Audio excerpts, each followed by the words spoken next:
زميلات وزملاء صباح الخير. راح تكون المداخلة كما أمرت لمدة أقل من 5 دقائق. So what we did was inspired by the theme of the conference. The theme was transforming education from commitments to action, whereabout in the Islamic world, because that's ICESCO's world, right? So what we did, since the theme is review all the commitments made by countries who made them. The countries who made commitments are 41 out of 53. So we did that, and then we analyzed the commitments. It's important to say what we did with them, right? The commitments are against a TES framework. The framework has 5 tracks and 9 themes and 37 sub-themes. So the analysis we did, the cross-variant analysis, was against each of these tracks and sub-themes to understand what were priorities in the Islamic world. Even within digitization, what particular sub-theme in digitization was a priority more than others, right? And then we said, can we make sense of the data by linking it to country attributes? For example, does it matter whether you're low income or higher income or middle income? Does it matter? How does that reflect on data, right? So you need to do some grouping. Does it matter whether you are in Central Asia, ICESCO, or in North Africa, ICESCO, or elsewhere? So we did analysis by grouping. And then thirdly, we did analysis by the type of system. Education systems have different, they're different creatures and they have different types, right? So we did all kinds of variational comparisons and so forth. That is for what? Commitments. Now, there's so much to understand and read and go deeper. It's a great joy to actually explore and see what makes sense and what doesn't. Now, what we care about is not what you say but what you do, right? You can say anything you want and say, we will, but at the end of the day, you do nothing right. So we said, guys, who did what? So let's actually take stock 2 years down the road of what actually happened. So since there is no data, ICESCO undertook a survey, direct survey, scientific, with a very clear questionnaire, tested and all that, with member countries. I said, guys, I mean, not exactly guys, but so what did you do with this and this and that? And the doing can be either a policy document. You made a policy decision in the country to change the charter of the teaching profession. You decided to finance or to allocate budget for infrastructure of IT or technology, whatever, right? You raise the salary of the teacher, you change the curriculum, center, whatever, right?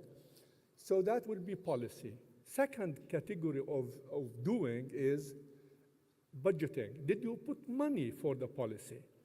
Show us whether the budget reflected your policy decision, because if the finance minister say, you go to hell, we have other priorities, you can do nothing really, right? So we asked about that. Third thing is programs. Have you actually undertaken any programs to implement? We know it is still too early, right? I mean, in a year and a half, 2 years, you cannot do much especially in turbulent areas, right? And the last 2 things were interesting, by the way. What kind of social dialogue and engagement have you undertaken to lobby for that kind of transformation? You cannot drop it. You cannot kind of, parachute that on society, because education is a collective endeavor, right? So have you engaged in dialogue? Have you made advocacy, which is central to education, right? So anyway, we did the analysis again, like with the commitments, by attributes, by geographic regions, by groupings, priorities, whatever, and we have a wealth of information. The more important thing we did with that was share with us, countries, share with us particular practices that you believe have actually worked. So we wanted to benchmark what did work, as you reported, right? And so that is another segment or block within the study. The third block is we're not living in, alone in space. There are other people, our neighbors in planet Earth, right? What have they done? So we engaged in literature review, empirical literature review of what actually works with other countries, because challenges are very common. They all talk about the teaching profession, early childhood. It's almost now human rights. It's kind of a global challenge, as we know. What have other countries done that may inspire us? How do we compare with other countries? So we have a glossary of learnings and insights from other countries which are of the same sort of status. So we did not go to Germany to benchmark, right? We actually chose examples of. And then what we did was say, all right, we have all of that. Question is, what do we do? Now, I don't want to spend time on this, but there were challenges in the questionnaire and the data collected, some challenges, right? So the question was, what do we do with that? The report was supposed to be 45 pages. It is 110 pages. So it's a very rich report, I claim. I believe that it is not enough to share it. I believe ICESCO is willing and has a moral desire and obligation to inform countries more about what the report has. So if you need to focus on digitization in the Islamic world, challenges and all of that, we can convene a symposium, a technical symposium with the relevant counterparts in the countries just to talk about digital transformation, about inclusion, about this and that. So we can actually further acquaint and inform countries about what the report has. And of course, we can do a lot more. So we're offering, as ICESCO, the opportunity for our member countries to delve more in the report, and we're willing and happy and ready to engage. Now, question is, so what do we do next? معالي دقيقة. No. دقيقة. حاضر. So what do we do next? What we do is simple. I wrote what we do. So what we do is, this is a baseline report. We cannot say goodbye and see you in 10 years.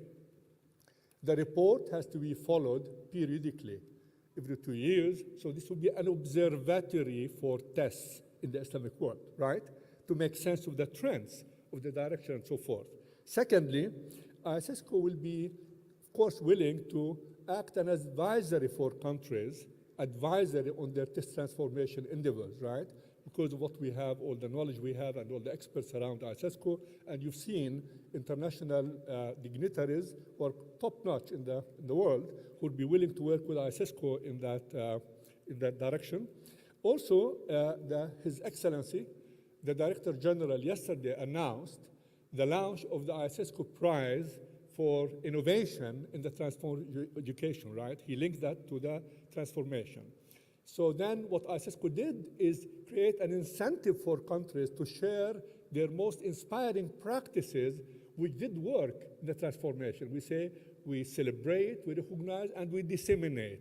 So ICESCO will be creating a gateway for innovative initiatives in the Islamic world as a learning resource, and we will finally catalyze the cross whatever. I was inspired yesterday by 2 events. One is, again, the Malaysian Minister of Education who said, I have this digital platform, I am offering it to you. Incredible, very non-trivial at all, because I know what it means. So take it for free, customize, whatever. And His Excellency, the Saudi Minister of Education, was very clear. I said, so what can you do? He said, well, we're always ready to offer what we have to member countries who need it in certain areas that the Saudi government or the kingdom have done kind of especially outstanding work. So we can collaborate and incentivize exchange and so forth. And that's about it. شكرا معاليك، جزاك الله خير.